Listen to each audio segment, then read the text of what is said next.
الفاتحة. بسم الله الرحمن الرحيم.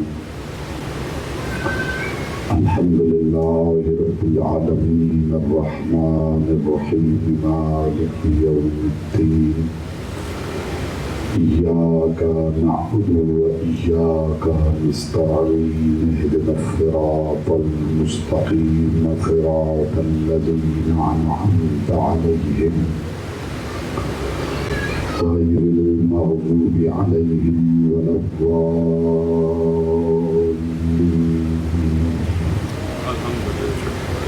وصل على محمد وآله الطيبين ولعنة الله على أعدائهم أجمعين. مل کے بلند آواز سے صلوات پڑھیں محمد وآل محمد.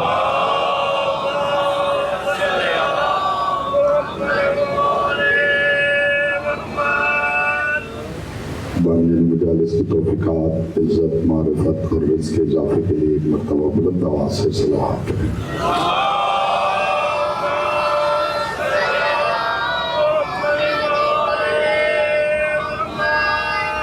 فرمان معصوم ہے صلو علیہ بالاسواق طہارتاً و تزکیۃً لانفسکم. ہم پر درود پڑھو تو بآواز بلند پڑھو تاکہ تمہارے نفسوں سے نجاست جاتی رہے، طہارت آتی رہے.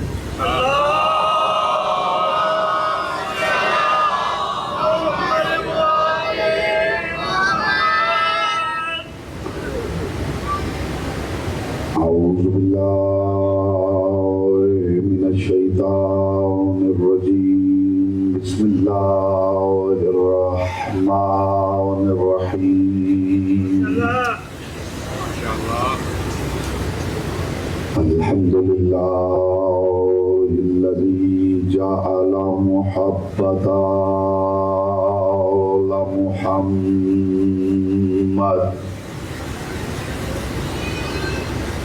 نعیما دائما وحسنا قائما لأن اللہ أحبهم ثم خلقهم على أخلاقه وأدبهم بآدابه وتربیۃ الخلق وحراستها من دابه ثم خلق الكون والمكان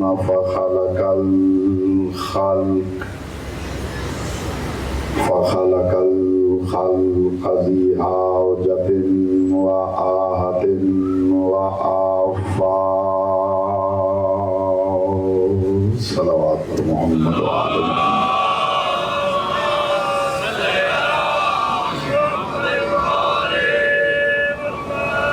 اما بعد فقد قال اللہ تبارک وتعالی فی کلامہ الاعلی وکتابہ المبین والمتین والحسین.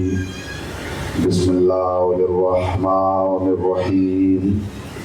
وما آتاکم الرسول فخذوه وما نهاکم عنه فانتهوا. صلوات پر محمد وآل محمد.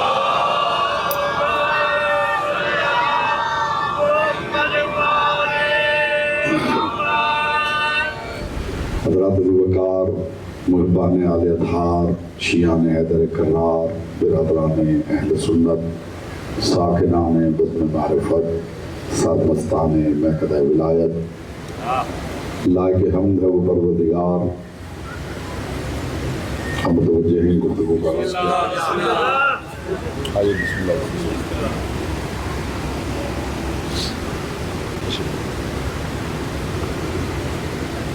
لائق حمد ہے وہ پروردگار جو ازلی ہے کہ کوئی پوچھ نہ سکے وہ کب سے ہے.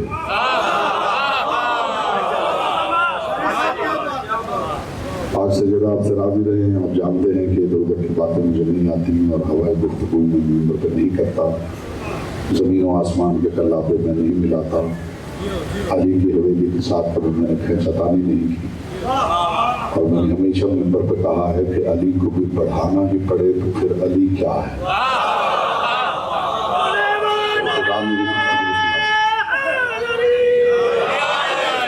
ابتدا میں ہی زمین ذہن زرخیز ہو جائے تاکہ معرفت کے 5 12 14 20 آسانی سے بوئے جا سکے۔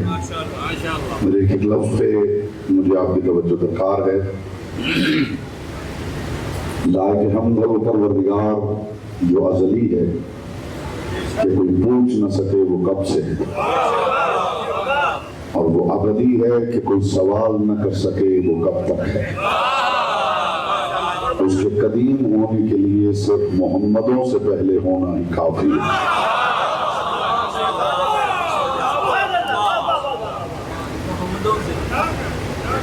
میں نے پہلے گزارش کی ہے کہ ایک لفظ پہ آپ توجہ کریں گے تو آپ کے سامنے معرفت کے دروازے کھلیں گے۔ بیٹا چہروں سے حیرت ہٹا کے بس چہروں پہ نور محبت کو پھیلانا ہے۔ لائق حمد ہے وہ پروردگار کہ جس کے قدیم ہونے کے لیے صرف محمدوں سے پہلے ہونا ہی کافی ہے۔ پھر لائق درود ہے وہ مصطفیٰ کہ جس کے خلاف اس کا دشمن بھی منہ کھولے تو سوائے ہم کے کچھ نہیں کر سکتا۔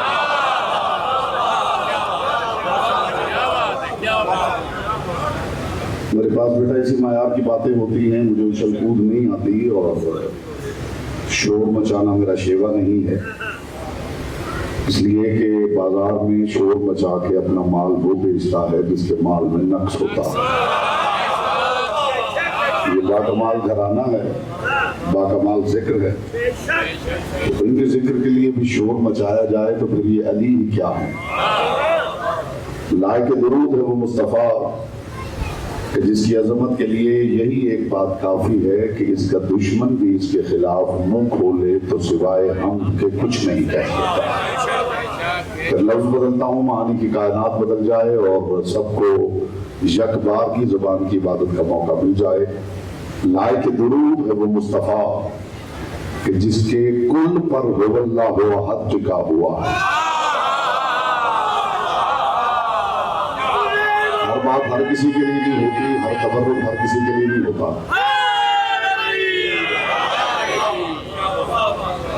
لائق درود ہے وہ مصطفیٰ کہ جس کے کل پر ہو اللہ ہو حد ٹکا ہوا ہے۔ لفظ بدلتا ہوں، معانی کی کائنات بدل جائے۔ لائق درود ہے وہ مصطفیٰ کہ جس کی زبان کے اعتبار کا نام کلام پروردگار ہے۔ پھر لائق سلام ہے وہ علی۔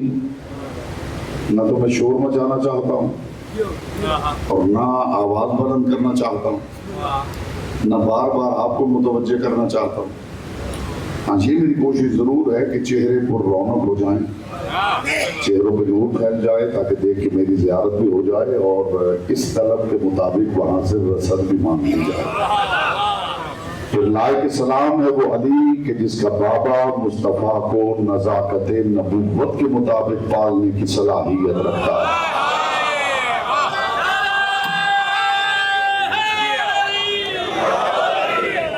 مخدوم کونین آپ کو سلامت رکھیں، آپ بیدار ہیں اور سماعت و قبلہ یہ پاک ذکر ہے۔ بڑی خاص گفتگو، شعور کا تبرک آپ کی جھولیوں میں ڈالنا چاہتا ہوں۔ پروردگار عالم اپنی کتاب اطیب البیان میں ہم جیسے ادنا لوگوں سے گفتگو کرنے کے لیے زبان محمد سے توسل کر رہا ہے۔ میں آپ کے چہرے دیکھ رہا ہوں کہ جس معیار کی میں گفتگو کر رہا ہوں اس معیار پہ آپ متوجہ ہیں یا نہیں، اور آپ کے چہرے بتائیں گے کہ اگلی گفتگو اس معیار پہ ہونی چاہیے۔ میں ہمیشہ ممبر پہ کہتا ہوں کہ ان کے ذکر میں نچلی اڑان بھرنا حرام ہے۔ اگر تھوڑا سا ڈیلے آئے گا میری بات میں اور آپ کے رسپانس میں تو پھر گفتگو مشکل ہو جائے گی۔ آپ جلدی جلدی میرے ساتھ فکر ملاتے جائیں گے تو بات آگے بڑھتی چلی جائے گی۔ تو پروردگار عالم اپنی کتاب اطیب البیان میں ہم جیسے ادنا لوگوں سے گفتگو کرنے کے لیے زبان محمد سے توسل کر رہا ہے۔ بلکہ حقیقت پوچھیں تو حقیقت یہ ہے کہ وہ ہم سے بات کرنے کے لیے زبان محمد سے توسل نہیں، زبان محمد پہ توکل کر رہا ہے۔ توکل کا مطلب ہے کہ وہ جب بولے گا محمد کی زبان سے بولے گا۔ جس دور کا جو محمد ہو.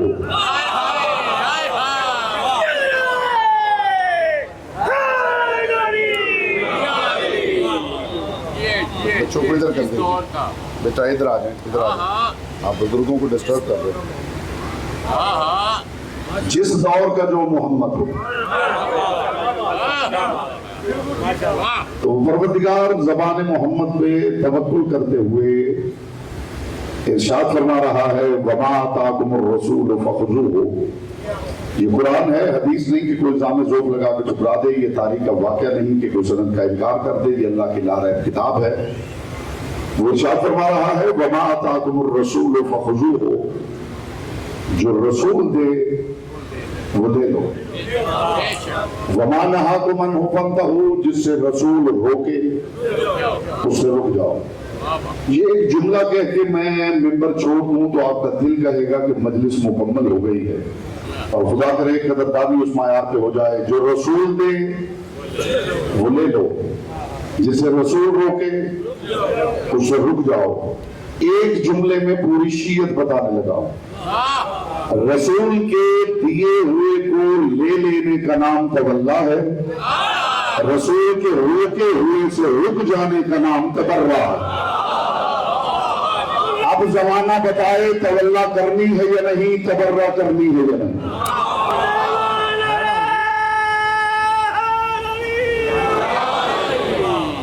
رسول کا دیا ہوا لینا ہے یا نہیں, رسول کے روکے ہوئے سے رکنا ہے یا نہیں. رسول کے دیے ہوئے کو لینے کا نام تولا ہے, رسول کے روکے ہوئے سے رک جانے کا نام تبرہ ہے. اب نگاہ دستے کرم مصطفیٰ پہ رہنی چاہیے کہ مصطفیٰ کب کہاں کس کو کیا دیتے. کیونکہ پروردگار کا اعلان یہ ہے وَمَا آتَاكُمُ الرَّسُولُ فَخُذُوهُ. جو رسول دے وہ لے لو. وَمَا نَهَاكُمْ عَنْهُ فَانْتَهُوا. جسے رسول روکے رک جاؤ. تو قانون سمجھ میں آ گیا کہ مصطفیٰ کے دست کرم پر نگاہ مرکوز رہنی چاہیے کہ مصطفیٰ کب کہاں کس کو کیا دیتے. کہاں ہیں وہ لوگ جن کا خیال ہے کہ قرآن گونگا ہے. قرآن گونگا نہیں, قاری بہرے. میں بغیر دلیل کے ممبر پہ بات کرنے کا عادی نہیں ہوں حضور. قرآن گونگا نہیں, قاری بہرے. دیکھیے قرآن کیسے بولتا ہے, قرآن کی آیت کیا, قرآن کے الفاظ کیا. قرآن کا ایک ایک حرف اس لائق ہے کہ بندہ غدیر سے لمبی سانسیں مستعار لے اور اس کی گہرائی میں اتر جائے, اور تہ سے جو موتی ہاتھ لگے وہ باہر نکل کے تبرک بنا کے مومنین میں بانٹ دو. میں بھی آپ کو ساتھ لے کے غدیر سے لمبی سانس مستعار لیتے ہیں, ایک حرف کی تہ میں اترتے ہیں, جو موتی ہاتھ لگیں گے وہ تبرک بنا کے آپس میں بانٹ لیں.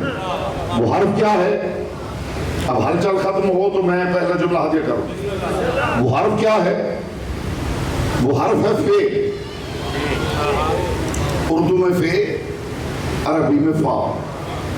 اب یہ ایک حرف ہے فے یا فا, لیکن ذرا کمال دیکھیے کہ پروردگار نے اپنی کتاب عطیہ البیان میں کمال کیا کیا ہے.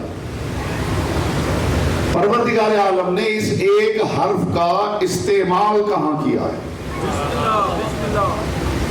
اس فا کو قواعد عربیہ میں فائے تاکیب کہتے ہیں, فائے ترتیب کہتے ہیں, فا للفور کہتے ہیں, فائے بلا فصل کہتے ہیں. اور غدیریوں سے بہتر اس فا کو کوئی نہیں جانتا. من کنت مولا فہذا علی مولا. غدیریوں سے بہتر اس فا سے کوئی واقف نہیں ہے. فائے تاکیب, یہ بچوں کو یاد ہو جائے, فائے تاکیب, فائے ترتیب, فا للفور, فائے بلا فصل. اس فا کا قواعد عربیہ میں مطلب ہوتا ہے فوراً. اب ذرا کمال دیکھیے اس حرف فا کا. خدا نے یہ نہیں کہا وَمَا آتَاكُمُ الرَّسُولُ خُذُوهُ, جو رسول دے وہ لے لو، نہیں وما آتاکم الرسول فخذوہ، جو رسول دے وہ فوراً لے لو، وما نہاکم عنہ انتہوا نہیں، وما نہاکم عنہ فانتہوا، اور جس سے رسول روکے اس سے رک جاؤ نہیں، اس سے فوراً رک جاؤ۔ اب میں آپ کی فکر کو ساتھ لے کے اس حرف فا میں گہرا غوطہ لگانا چاہتا ہوں کہ یہ فا کیا ہے۔ رسول دے تو لے لو نہیں، فوراً لے لو، رسول روکے تو رک جاؤ نہیں، فوراً رک جاؤ۔ اس فوراً میں کیا کمال ہے؟ رسول دے رہا ہو تو فوراً دے لو۔ میں اتنی سادہ مثال دوں کہ بچے بھی سمجھیں۔ میں کسی مومن کو کھانے کی کوئی چیز دوں تو اس کا حق بنتا ہے کہ پہلے دیکھے کہ کیا ہے۔ جملہ ایک ہوگا، خدا جانے اس میں کیا کیا کہہ جاؤں گا، اگر آپ کی فکر یہاں موجود ہے۔ میں نے کھانے کے لیے کوئی شے دی ہے تو آپ کا حق ہے کہ آپ دیکھیں کہ کیا ہے، پھر دیکھیں کہ میری طبیعت کے موافق ہے یا نہیں، پھر دیکھیں موسم کے مطابق ہے یا نہیں، پھر دیکھیں کہ کہیں ڈاکٹر نے منع تو نہیں کر رکھا۔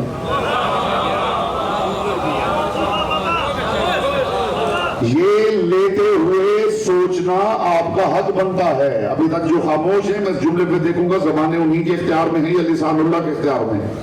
میں آپ کو دوں تو آپ کا حق بنتا ہے کہ آپ لے کے سوچیں طبیعت کے موافق ہے یا نہیں، موسم کے مطابق ہے یا نہیں، ڈاکٹر طبیب نے منع تو نہیں کر رکھا، اس لیے کہ میں دے رہا ہوں، اس لیے کہ میں دے رہا ہوں، مجھ پر اعتبار نہیں کیا جا سکتا۔ ہر انسان کا حق ہے کہ وہ لیتے ہوئے سوچے، لیکن پروردگار کہہ رہا ہے جب رسول دے اب نہیں سوچنا ہے، اب سوچو گے تو مصطفیٰ کا اعتبار جاتا رہے گا۔ اب سوچو گے تو مصطفیٰ کا اعتبار جاتا رہے گا۔ ماشاءاللہ جی۔ دینے والا جب رسول ہے تو فوراً لے لو، اس لیے کہ میرا رسول کبھی غلط دیتا ہی نہیں ہے۔ میں نے کہا تھا میں خاص طور پہ وہ چہرے دیکھ رہا ہوں جو اب تک خاموش ہیں، اس جملے کے بعد میں دیکھوں گا زبانیں ان کے اختیار میں ہیں یا لسان اللہ کے اختیار میں۔ زمانے میں کوئی بھی دے، لیتے ہوئے سوچو، لیکن جب رسول دے رہا ہو اس وقت فوراً لے لو، سوچو نہیں، سوچو گے تو مصطفیٰ کا اعتبار جاتا رہے گا۔ سوچ کیا رہے ہو؟ کلمہ نہیں پڑھا ہے اس کا، سوچ کیا رہے ہو؟ یہ غلط کسی کو دیتا ہی نہیں۔ تو ایک پیغام پہنچا دیجئے علی والے کا ساری امت تک، جس محمد کے دیے ہوئے پہ خدا سوچنے کی اجازت نہیں دیتا، اس محمد کو ٹوکنے کی اجازت کہاں سے دے؟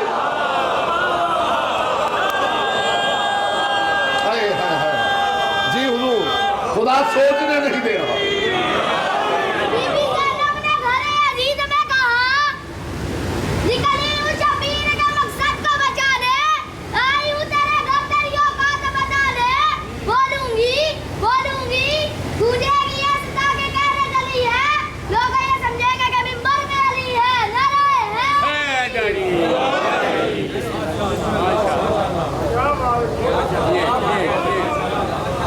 یہ جب غلط دیتا ہی نہیں، سوچ کیا رہے ہو؟ بس دے رہا ہے تو فوراً لے لو۔ اور اگر میرا مصطفیٰ کسی سے روک رہا ہے، پوری شیعت میں نے ایک جملے میں بیان کر دی ہے، اگر میرا مصطفیٰ کسی سے روک رہا ہے تو سوچ کیا رہے ہو؟ بس وہیں پہ رک جاؤ۔ میرا مصطفیٰ غلط روکتا ہی نہیں، مصطفیٰ دے تو فوراً لے لو، مصطفیٰ روکے تو فوراً رک جاؤ۔ پیغام لے جائیے غریب کے تقسیم کا، سگا باپ بھی بیٹے کو کچھ دے تو وہ خضوع ہو کرے، فخضوع ہو نہ کرے۔ میں پوری بات سمجھانے کے بعد اگر آپ کی سماعتوں پہ اعتبار کر ہی بیٹھا تھا تو آپ نے ثبوت دیا ہے کہ ہم بھی اونچی آواز ہی سنتے ہیں، اونچی بات نہیں سنتے۔ خضوع کا مطلب ہے لے لو، اور فخضوع کا مطلب کیا ہے؟ بولیے، کیا کرو؟ فوراً لے لو۔ خضوع لے لو، فخضوع بیٹا بزرگوں کی تکلیف نہیں دینی، آپ نے ذرا دہرانا ہے۔ خضوع فخضوع، بات اسٹیبلش ہو گئی۔ سگا باپ بیٹے کو کچھ دے تو وہ خضوع ہو کرے، فخضوع نہ کرے۔ استاد شاگرد کو کچھ دے تو شاگرد خضوع ہو کرے، فخضوع نہ کرے۔ شوہر زوجہ کو کچھ دے تو وہ خضوع ہو کرے، فخضوع نہ کرے۔ میں مومنین کے چہرے پہ حیرت دیکھ رہا ہوں کہ مولانا صاحب کو کیا ہو گیا ہے کہ ہمارے بچوں کو خراب کرنے آئے کہ باپ کچھ دے تو بیٹا فخضوع نہ کرے، لے لے فوراً نہ لے لے۔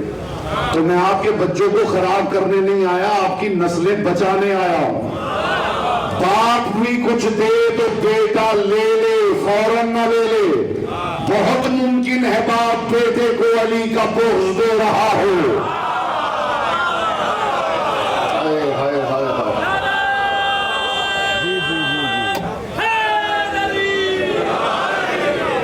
دھیمے لہجے میں اونچی بات کرو، دھیمے لہجے میں اونچی بات کرو۔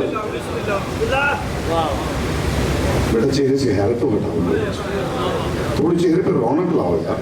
ہاں، داد دینا ضروری نہیں ہوتا، شیعہ چہرے کے ساتھ بیٹھنا ضروری ہوتا ہے۔ دھیمے لہجے میں اونچی بات کرنے لگا ہوں۔ باپ بیٹے کو کچھ دے تو وہ خضوع ہو کرے، فخضوع ہو نہ کرے۔ اب تو باپ شیعہ بھی ہو تو بیٹا خضوع ہو کرے، فخضوع ہو نہ کرے۔ بس یہ پیغام جو میں نے دینا تھا، جس کے لیے تھا، اس تک پہنچ گیا ہے۔ مخدومہ کونین آپ کو سلامت رکھیں جی۔ اب تو باپ شیعہ بھی ہو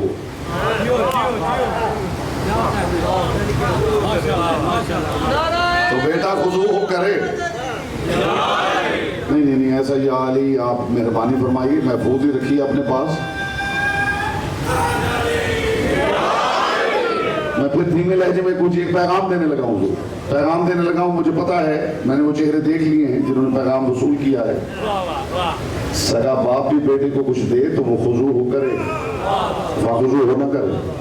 اور اب تو باپ شیعہ بھی ہو تو بیٹا خضوع ہو کرے، فخضوع ہو نہ کرے۔ اب پہلے لیتے ہوئے سوچ لے کہ کیا دیا جا رہا ہے۔ لیتے ہوئے بیٹا سوچے کہ کیا دیا جا رہا ہے۔ مگر یہاں معاملہ، یہ کمال میرے مصطفیٰ کا ہے کہ جب رسول دے تو اب سوچنا نہیں ہے، اب غور و فکر نہیں کرنا، اب پوز نہیں آنا چاہیے۔ محمد کے معاملات بلا فصل ہوتے ہیں۔ کم از کم اس سے بڑی بات میرے کوزہ عرفان میں نہیں، اور میں کنایہ کی دنیا کا مسافر ہوں۔ آپ سے بہتر کنایہ سمجھنے والی قوم میری دانش میں اللہ نے زمین پہ اتاری نہیں، اور انشاءاللہ آپ کنایہ سمجھیں گے تو میرے دل سے آپ کے لیے دعا نکلے گی۔ رسول دے تو فوراً لے لو، رسول روکے تو فوراً رک جاؤ۔ اس کا مطلب ہے کہ رسول جب بھی دے اس سے لیتے ہوئے بھی بلا فصل رہنا ہے۔ رسول جب روکے تو رکتے ہوئے بھی بلا فصل رہنا ہے۔ رسول کے دیے ہوئے کو لے لینے کا نام تولا ہے، رسول کے روکے ہوئے سے رک جانے کا نام تبرہ ہے۔ حرف فا دلیل ہے کہ مصطفیٰ کے بعد تولا بھی بلا فصل ہے، تبرہ بھی بلا فصل ہے۔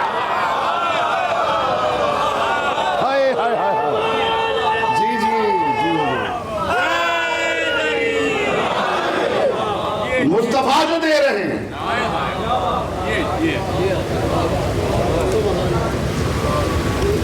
فوراً لے لینے کا نام ایمان، یہی ان کے دستے کرم کا اعتبار ہے، اسی کو عصمت کہا جاتا ہے۔ اگر تم نے لیتے ہوئے ایک لمحہ سوچا تو عصمت مصطفیٰ پہ حرف آئے گا. یہ ہے کمال پروردگار کہ جس نے ایک حرف فا میں محمد کی عصمت کو بند کر دیا ہے. اس معیار کی بات پہ جب آپ بولتے نہیں، خدا کی قسم جی چاہتا ہے کہ وہیں سے بندہ جناب حلیمہ کی بکری کی بات سنائے. جو بندہ اتنی قیمتی بات کی قدردانی نہیں کرتا، اس کا حق بنتا ہے کہ اسے سنایا جائے جناب حلیمہ کی بکری کیسے موٹی تازی ہوئی تھی، کیسے گھاس کھاتی تھی. ہر بندے کا اپنا معیار ہے نا، معیار چہرہ بتا دیتا ہے. جی جو بندہ قیمتی بات پہ نہیں بولتا، خدا جانے وہ کیا سننے آیا ہے. جی پھر یہی ہوتا ہے کہ جب آپ قیمتی بات پہ نہیں بولتے تو پڑھنے والے سوچتے ہیں کہ یہ کوئی محنت والی بات، کوئی ریسرچ، کوئی قیمتی بات ہو، یہ سنتے نہیں ہیں، تو کیا ضرورت کیا ہے اتنا پڑھنے کی. بس ممبر پہ جائیے، کوئی بات ادھر کی کوئی بات ادھر کی، یا علی آپ بھی راضی ہم بھی راضی. تو پھر انہیں دوش نہ دیجئے، اس بات پہ غور کیجئے کہ آپ کا قیمتی باتوں کے بارے میں رویہ کیا ہے. جب قیمتی بات ہو اس پہ رسپونڈ کیا کیجئے تاکہ پڑھنے والے کا دل بڑا ہو کہ میں نے محنت کی تھی، میں نے بات پہنچائی ہے تو مومنین نے اسے کتنا سراہا. اور جب آپ ایسی بات پہ چپ کر جاتے ہیں پھر جی چاہتا ہے ضرورت ہی کیا ہے اتنی محنت کرنے کی، کہ 10 دن لے کے لائبریری میں ایک ہی آیت کو بیٹھنے کی ضرورت کیا ہے. جی تو اب اگر آپ ضمانت دیں تو میں 2-4 قیمتی باتیں کروں. میں ارادتاً آج آواز اونچی نہیں کر رہا ہوں کیونکہ میں ایک عرصے سے آپ کے درمیان آ رہا ہوں اور میں محسوس کرتا ہوں کہ اب کم از کم اتنا ذوق تو میں بیدار کر چکا ہوں کہ اونچی آواز کیا ہوتی ہے اور اونچی بات کیا ہوتی ہے. اور اتنے سالوں میں اگر میں یہ کرنے میں بھی کامیاب نہیں ہوا تو خواہ آواز ضائع کرنے کی ضرورت بھی کیا ہے. کیا خیال ہے جی؟ تو اگر آپ ضمانت دیں تو 2-4 قیمتی باتیں کروں، دھیمے لہجے میں اونچی بات کروں. جی کیوں بیٹا نہ کروں، دھیمے لہجے میں اونچی بات کروں. جو رسول دے وہ فوراً لے لو. اس کا مطلب ہے پروردگار نے حرف فا کے اندر عصمت مصطفیٰ کو بند کر دیا.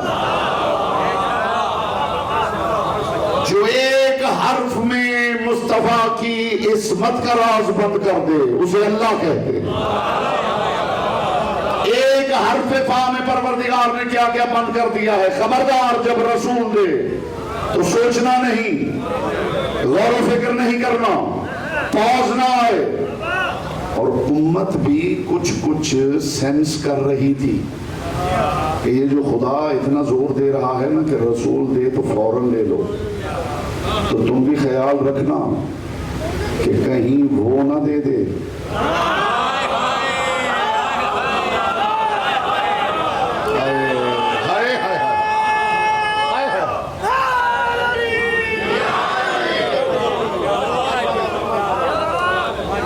دو طرح کے لوگ تھے. کچھ لوگ تھے جن کا ہر وقت دھیان رہتا تھا، نگاہ رہتی تھی دست کرم مصطفیٰ پر کہ ایسا نہ ہو کہ رسول کچھ دے اور مجھے پتہ بھی نہ ہو. اور ایک قسم لوگوں کی وہ تھی جن کا اس بات پہ دھیان رہتا تھا کہ رسول لوگوں کو اکٹھا کر رہے ہیں، کہیں کچھ دینے تو نہیں لگے.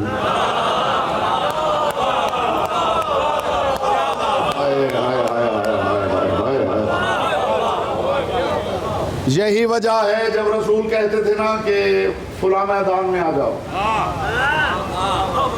تو منافقین دائیں بائیں کھسک جاتے تھے کہ اکٹھا کر رہے ہیں، کہیں کچھ دینے تو نہیں لگے.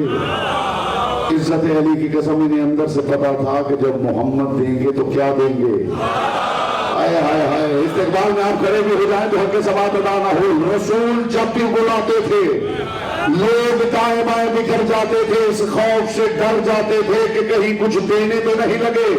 وہ پروردگار مصطفیٰ کا رب بھی دیکھ رہا تھا. پھر آوازیں تو ہی نہیں، میرا حبیب میں دیکھتا ہوں تو جہاں انہیں بلاتا ہے یہ دائیں بائیں ہو جاتے ہیں، یہ اندر سے ڈرے ہوئے ہیں کہ کہیں تو کچھ دینے تو نہیں لگا. لے میرے محمد، اب میں نے پلان یہ بنایا ہے کہ حج پہ اپنے نام سے بلاؤں گا، واپسی پہ جاتے ہوئے تم انہیں علی دے دینا. بولو جس کی زبان ذکر کی امانت ہے.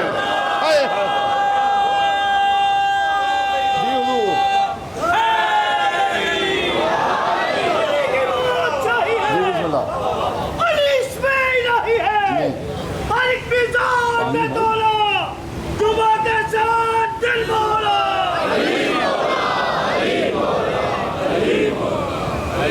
بنا وجود کے سر جو کلام کرتا ہے، پھر اس کلام کو خالق سلام کرتا ہے۔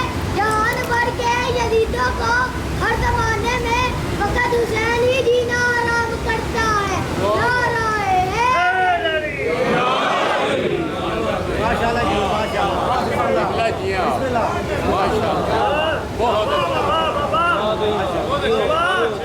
رسول جب کہتے تھے نا کہ آ جاؤ وہاں، تو بیچارے اندر سے ڈر جاتے تھے کہ کہیں دینے تو نہیں لگے۔ ہائے ہائے ہائے، پوری کہانی میں نے آپ کو سنا دی ہے بھائی، کہیں دینے تو نہیں لگے۔ پھر خدا نے کہا لے میرے حبیب، میں دیکھ رہا ہوں کہ تو بلاتا ہے اور یہ سہم جاتے ہیں کہ کہیں دینے تو نہیں لگے، تو اب ایسا کرتے ہیں کہ بلاؤں گا حج پہ اپنے نام سے، اور جب واپس جا رہے ہوں تو تم انہیں علی دے دینا۔ جب یہ طے ہے دنیا والوں، ساری دنیا کو بلائیے، ایک علی والا ایک چیلنج کرنا چاہتا ہے۔ جب یہ طے ہے، پروردگار نے کہہ دیا ہے کہ میرا رسول دے تو فوراً لے لو۔ مجھے علی کی پاک نالین سے اڑنے والی طاہر گرد کے چمکتے ہوئے مقدس تبرک کی قسم، پھر تاریخ کہتی ہے 1.25 لاکھ کو اکٹھا کر کے کائنات کے رسول نے فرمایا میں تمہیں قرآن اور اہل بیت دے رہا ہوں۔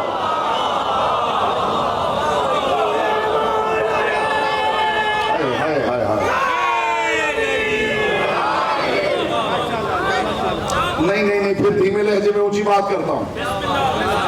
جب میں کہوں نا کہ میں دھیمے لہجے میں اونچی بات کر رہا ہوں تو میں چورن نہیں بیچ رہا ہوتا، ہاں وہ واقعی بڑی بات ہوتی ہے تب میں کہتا ہوں کہ دھیمے لہجے میں اونچی بات کر رہا ہوں۔ آپ مجھے کہیے کہ میں دھیمے لہجے میں اونچی بات کرنے لگا ہوں تو میں اور متوجہ ہو جاؤں گا کہ بسم اللہ کیجئے۔ ایسے تھوڑی ہوتا ہے کہ میں کہوں کہ میں دھیمے لہجے میں اونچی بات کرنے لگا ہوں اور چہرہ ہی اتر جائے کہ اب پتہ نہیں کیا بات ہے۔ چہرے میں رونق بڑھنی چاہیے نا حضور۔ جب میں کہہ رہا ہوں کہ میں دھیمے لہجے میں اونچی بات کرنے لگا ہوں تو دیکھیے تو صحیح کہ اونچی ہے یا نہیں۔ ایک مرتبہ آپ سن لیں گے، 2 مرتبہ سن لیں گے، تیسری مرتبہ آپ کہیں گے کہ جناب اونچی بات تو آپ کرتے نہیں، تو میرا اپنا اعتبار جاتا رہے گا، تو میں مجھے اپنا اعتبار تھوڑی کمانا ہے، آپ کو متوجہ کرنا ہے نا۔ رسول نے خدا کی قسم بس چلے تو یہ مائک سپیکر بھی بند کروا دوں اور اتنے دھیمے لہجے میں بولوں جیسے چونٹی بولوں تاکہ آپ کو بات کی بلندی کا لطف آئے۔ رسول اپنے صحابہ کی محفل میں اپنے صحابہ سے کہہ رہے تھے میں تمہیں قرآن اور اہل بیت دے رہا ہوں، ان سے جڑے رہو گے تو یہ بھٹکنے نہیں دیں گے۔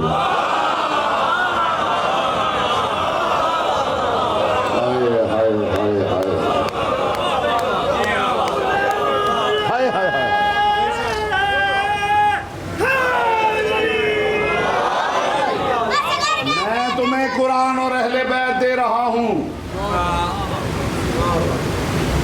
جو چپ ہے میرا خیال ہے جہلم کے مومنین سے کہہ رہے تھے رسول۔ آپ تھے وہاں پہ؟ جو خاموش ہے وہ وہاں تھے؟ میں تو نہیں تھا۔ کون تھے؟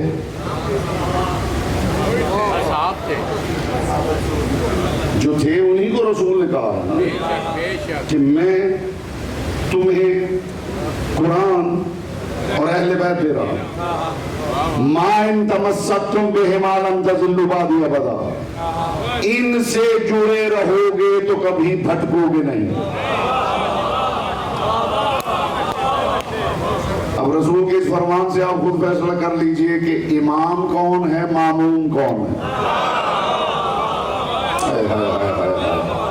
اب ذرا فیصلہ کر لیجئے حضور کہ امام کون ہے، ماموم کون ہے، بچنا کسے ہے، بچانا کسے ہے۔ میں تمہارے درمیان قرآن اور اہل بیت چھوڑ کر جا رہا ہوں۔ اس کا مطلب ہے کہ جو پروردگار نے کہا تھا کہ جب رسول کچھ دے تو فوراً لے لینا، تو پھر حق تو یہی تھا نا کہ رسول جب کہہ رہے تھے میں قرآن اور اہل بیت دے رہا ہوں تو دونوں کو فوراً سینے سے لگا دیا جاتا۔ کیا کروں میں، کہاں سے لاؤں وہ لفظ جو اتر جائیں آپ کے دل میں؟ امت نے کہا کہ ہمارے لیے قرآن کافی ہے. یہ ابھی غالباً کل کی بات ہے، ایک پوڈ کاسٹ میں یہی بات ہو رہی تھی کہ قرآن کافی ہے. تو میں نے یہ کہا کہ بھائی قرآن کافی ہے، تو وہ جو کافی ہے جب اسے پڑھتے ہیں تو وہ خود کہتا ہے میں کافی نہیں.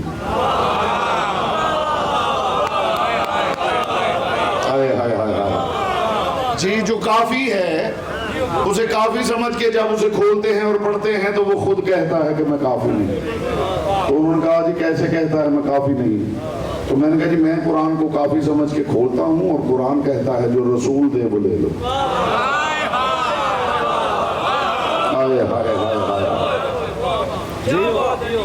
یہ قرآن ہی کہہ رہا ہے نا بھائی کہ جو رسول دے. اور جائیے ایک علی والے کا پیغام پہنچا دیجئے پوری دنیا تک. کوئی بندہ جواب لائے میں اس کے ہاتھ پہ بیعت کرنے کے لیے تیار ہوں. پوری دنیا تک یہ پیغام پہنچا دیجئے ایک علی والے کا کہ پروردگار نے اپنی کتاب لا ریب میں حکم دیا ہے کہ جو رسول دے. کون دے؟ نہیں، جب تک آپ سب نہیں بولیں گے میری بات رکی ہوئی ہے. کون دے؟ کون دے؟ کون کہہ رہا ہے؟ تو اللہ والوں سے ایک علی والا پوچھنا چاہتا ہوں کہ اللہ یہ کیوں نہیں کہہ رہا کہ جو میں دوں وہ فوراً لے لو؟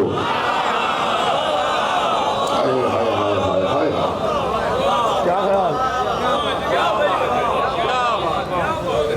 جو اللہ کا تعارف کروانے والوں کی حویلی سے نظریں چرا کر اللہ کا محلہ ڈھونڈ رہے ہیں، ان سے ایک علی والا پوچھنا چاہتا ہے کہ اللہ یہ کیوں نہیں کہہ رہا کہ جو میں دوں وہ فوراً لے لو؟ چلیے یہ نہ کہے تو خدا یہ کہہ دے کہ جو میں اپنے رسول کے ذریعے دوں وہ فوراً لے لوں. چلیے اس میں اللہ بھی آ جائے گا، رسول بھی آ جائے گا. یہ کیوں نہیں کہہ رہا کہ جو میں رسول کے ذریعے دوں وہ لے لو؟ حد تو یہ ہے خدا نے اتنی احتیاط برتی ہے کہ یہ تک نہیں کہا کہ جو میرا رسول دے وہ لے لو. جو رسول دے. اب میں پوچھنا چاہتا ہوں کہ وہ جو سو کالڈ اللہ والے ہیں جو اللہ سے نیچے بات ہی کرنے کو تیار نہیں، وہ مجھے بتائیں کہ اللہ کیوں نہیں کہہ رہا کہ جو میں دوں وہ فوراً لے لو؟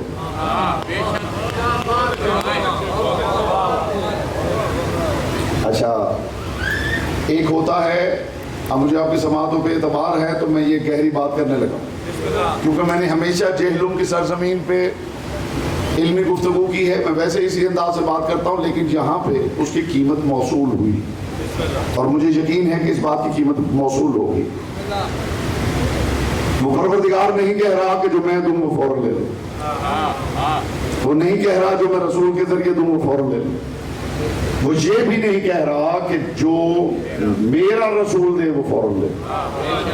یعنی وہ اپنی ذات کا ذکر ہی نہیں کر رہا، وہ خالصتاً رسول کو انٹروڈیوس کروا رہا ہے کہ جو رسول دے. اب یہاں لکھنے والوں نے لکھ دیا ہے جی رسول دے کا مطلب یہ ہے کہ جو رسول جو حکم دے وہ فوراً مان لو. ایسے بچ نہیں پاؤ گے. جناب مفسرین نے لکھا ہے کہ اس کا مطلب یہ ہے کہ رسول جو حکم دے وہ فوراً مان لو. امر آتا ہے نہیں کے مقابلے میں، یعنی ادھر نہیں ہو تو مقابلے میں امر ہے.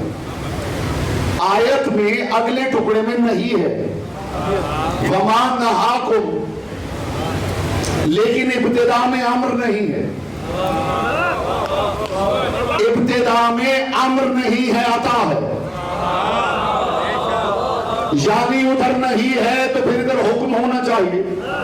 ادھر امر نہیں ہے. وما آتاکم الرسول ہو، جو رسول دے وہ لے لو. رسول جس کا حکم دے نہیں، جو رسول دے وہ لے لو. خدا ذات محمد کی حیثیت اسٹیبلش کر رہا ہے کہ یہ صرف حکم نہیں دینے آیا، یہ کچھ دے بھی سکتا ہے. ہائے ہائے ہائے ہائے جی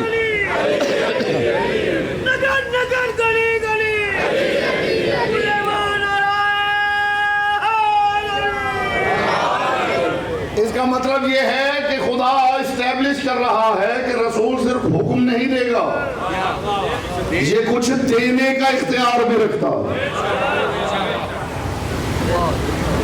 سوالی کا کام ہے دروازے پہ جانا اور دق الباب کرنا، اور جو نکلے اس کے آگے کشکول بڑھا دینا، اور اگر وہ کچھ کشکول میں ڈال دے تو سوالی کو اتنا بے شرم نہیں ہونا چاہیے کہ دروازے کے اندر جھانکے کہ لایا کہاں سے ہے۔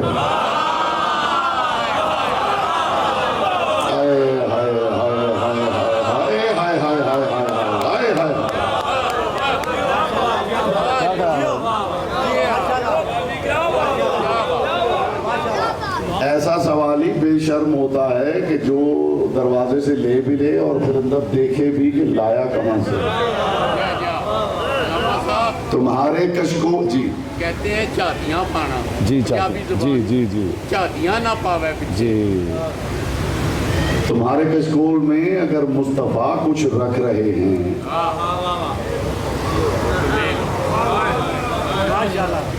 تو جھک جھک کے اندر نہ دیکھو کہ لائے کہاں سے۔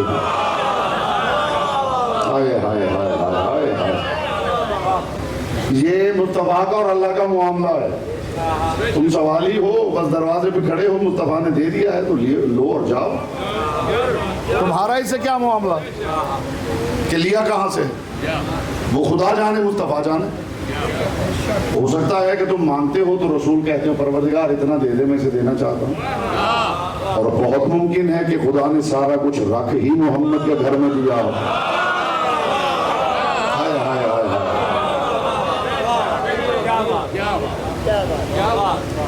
درخت پہ پھل لٹک رہا ہو، یہ چھوٹے بچے بیٹھے ہیں، درخت پہ پھل لٹک رہا ہو، بچہ دیکھتا ہے تو سوچتا ہے کہ ایسے بڑھوں گا اور پکڑ لوں گا پھل، اور جب بچے کا ہاتھ نہیں جاتا تو پھر بچہ اچھلتا ہے، اور اچھلنے کے باوجود بھی اگر بچے کا ہاتھ نہ پہنچے تو اتنا شعور بچے میں بھی ہے کہ پھر زیادہ مشقت نہیں کرتا اور رک جاتا ہے، اور دائیں بائیں دیکھتا ہے کہ کوئی ایسا آ جائے جس کا ہاتھ وہاں تک پہنچتا ہے۔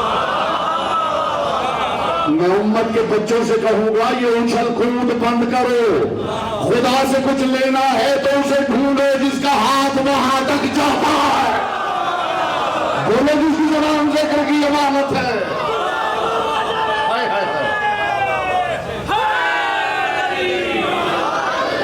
خامخواہ کی طفلان امت اچھل کود نہ کریں۔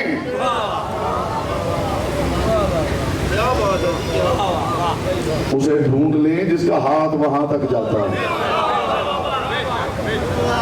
ہو سکتا ہے کوئی کہے کہ وہاں تک ہاتھ کس کا جاتا ہے، آپ نے ایسے کہہ دیا ہے کہ جس کا ہاتھ وہاں تک جاتا ہے، تو وہاں تک ہاتھ کس کا جاتا ہے تو دکھا دوں کس کا ہاتھ جاتا ہے، بولیے دکھا دوں وہاں تک ہاتھ کس کا جاتا ہے۔ تو جائیے شیعہ کتابیں نہ پڑھیے، عالم اسلام کی تاریخیں پڑھیے۔ روز خود شکنی محمد مصطفیٰ نے علی کو کندھوں پہ کھڑا کیا تھا، اور ایک مرتبہ نگاہیں اٹھا کے کہا یا علی کیا محسوس کر رہے ہو؟ نگاہیں جھکا کے علی نے فرمایا اللہ کے رسول کچھ نہ پوچھ، پاؤں فرش پہ ہیں، ہاتھ عرش پہ ہے۔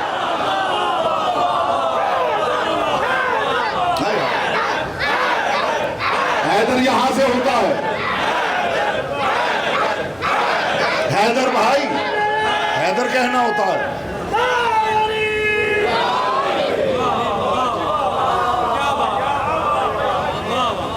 ضرب اللہ مثلا کلمۃ طیبۃ کشجرۃ طیبہ اصلھا ثابت وفرعھا فی السماء۔ خدا کہتے ہیں کلمہ طیبہ کی مثال ایک شجر طیبہ کی مثال، کلمہ طیبہ کی مثال شجر طیبہ کی مثال ہے، اصلھا ثابت وفرعھا فی السماء، جس کی جڑ زمین پہ ہے، شاخیں آسمان میں، اور اس شجر کا کمال یہ ہے توتی اکلھا کل حین، اس پہ کبھی خزاں حملہ ہی نہیں کرتی، وہ ہر موسم میں پھل دیتا ہے، وہ ہر موسم میں پھل دیتا ہے، وہ ہر موسم میں پھل دیتا ہے۔ جب